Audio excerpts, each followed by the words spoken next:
Ang naalala ko sir, si dating Speaker Martin Romantes po. Meron po kaming video at saka mga pictures, Your Honor. Bukod kay dating speaker. Ngayon personal mo alam, hindi makasama mo. Saka kay, ano po, yung dinala ko sa Ilocos. Kami po yung nagdala doon sa Delta Bay, hangat sa Pasay.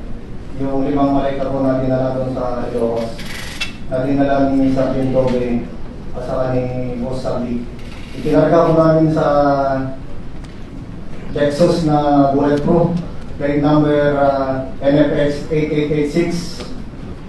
At saka baka binakapan po namin ng Hilux na bulletproof din, black na Hilux, plate number Eco Alpha Paxalat 7121. Para kanino naman yung dinala ninyo? Ang narinig ko po nun sir ay para kay President Marcos sir. Narinig ko lang. Baka naman baka naman hindi ito mong totoo yung...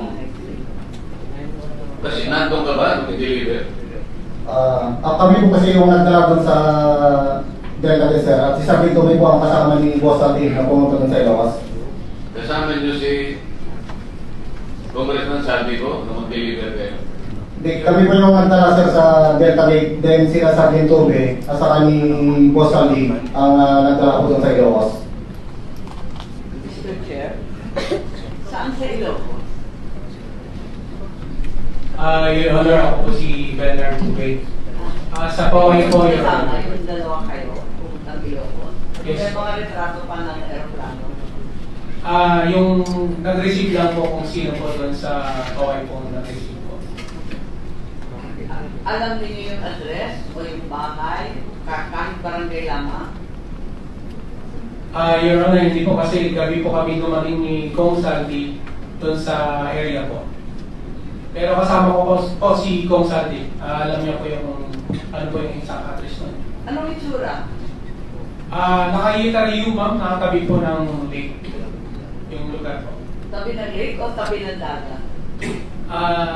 Kasi gabi po, either dagat or lake yung ma'am. Tapos tabing tubig, Yes, po. may bayan. Yes po. Tapos saan kayo? Doon ma'am sa literary na bahay ma'am, kasi nakikita ko po yung mga picture nung ni dating president po na si Marcos din po. May picture din po sila ng family din po. Then yung room po, may mga, yung telepono po kasi may mga pangalan po ng mga anak niya. At saka So nakapasok pala kayo? yes po. I see.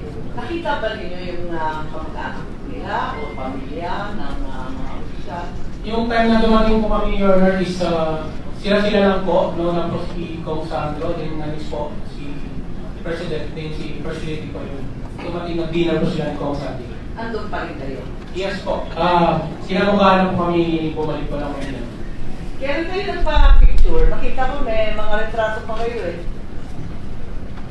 Your Honor, natanda ko 2022 pero di ko matanda Pero nandun sa safety seat nung naghatid kayo ng... Yes po, yes. Thank you po.